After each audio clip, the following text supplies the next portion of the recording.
37వ ward కుక్కు అనిత గంగాధర్ అని నేను పొద్దున నా వార్డు పర్యటనకు వెళ్ళగానే చెత్త బండి డ్రైవర్కు జ్వరం వచ్చిందని తెలుసుకున్న వెంటనే ఇన్స్పెక్టర్కి సంబంధించిన వారికి ఫోన్ చేయగా మా దగ్గర డ్రైవర్ లేడు,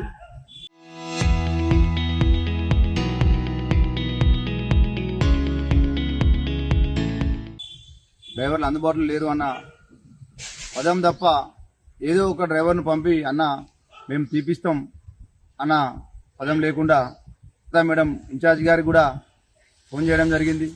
వారు కూడా డ్రైవర్ లేడు అనే పదం తప్ప మరి మేము ఏదో డ్రైవర్ను అందుబాటులోకి తెచ్చి చెత్త ఎత్తే ప్రయత్నం చేస్తామన్న ఆలోచన కూడా లేనటువంటి ఈ మున్సిపల్ అధికారులు ఇటువంటి నిర్లక్ష్యం చేయడం చాలా బాధాకరమని మేము తెలియపరుస్తున్నాం. అంతేకాకుండా నేను సొంతంగా కౌన్సిలర్ గారి భర్తనైనా నేను బండి తీసుకుపోయేంత వరకు కూడా ఇప్పటి వరకు కూడా ఇంత నిర్లక్ష్య వైఖరి ఎందుకు చేస్తురో నాకు అర్థం కాలేదు.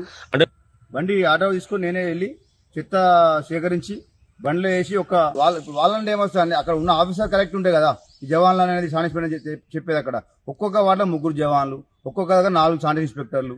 డ్రైవర్కు జ్వరం వచ్చింది, జ్వరం వచ్చినప్పుడు చెత్త బండి జవాన్ నడుతూ తప్పే ఉందల్లా, తప్పు లేదు కదా. మున్సిపల్ ఏదున్నా మనం పనిచేసే లేబర్ కానీ డ్రైవర్ కానీ అంతా తోటి సమానం మన మానవులు అని చెప్పి మనం అనుకోవాలి. వాళ్ళని పూర్తిగా తీసేసినట్టు మాట్లాడు అది కదా.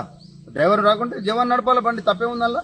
ఇప్పుడు నేను ఉన్నాండి, నాకు చెత్త తీయాలి, నా వార్డు ఓటర్స్ నన్ను నిలదీసి నన్ను బండి రాలేదు అని చెప్పి అప్పుడు నేనేం చేసిన ఇక్కడికి వచ్చిన విద్యానగర్ వార్డు దగ్గరకు వచ్చి అదే నా 37వ వార్డు చెత్త అటుని తీసుకెళ్లి ఒక సేకరణ చేసినాక అప్పుడు వచ్చి అన్న మేము చేస్తామంటే ఎందుకండి అదే ఫస్ట్ నేను ఫోన్ చేసినప్పుడు అదే చెప్తే అయిపోతుంది కదా.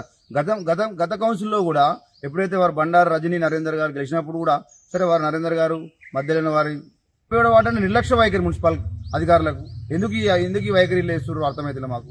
మేము ఒకటే కోరుకుంటున్నాం ఇప్పటికి కూడా ఈ రోజు నుండి ఒకటే చెప్తున్నాం, దయచేసి కమిషనర్ కావచ్చు, చైర్మన్ గారు కావచ్చు, ఇన్స్పెక్టర్లు కావచ్చు, జవాన్లు కావచ్చు, మీరు ఒకటే లేబర్ను నిర్లక్ష్యంగా చూడకండి. లేబర్ను వారికి ఏది ఉన్నా చెప్పండి, నచ్చజెప్పి ఇట్లా బాబు ఇట్లా చెప్పండి, ఏది ఉన్నా చేయండి అని మేము సమన్వయంగా మున్సిపల్ కమిషనర్ గారిని, చైర్మన్ గారిని, మళ్ళీ ఇప్పుడు ఉన్న మా ఎమ్మెల్యే గారిని కూడా మేము కోరుకుంటున్నాం. ఎందుకంటే ఇటువంటి పాలన కాకుండా కొంచెం మంచి పాలన చేయాలని చెప్పి మేము కోరుకుంటూ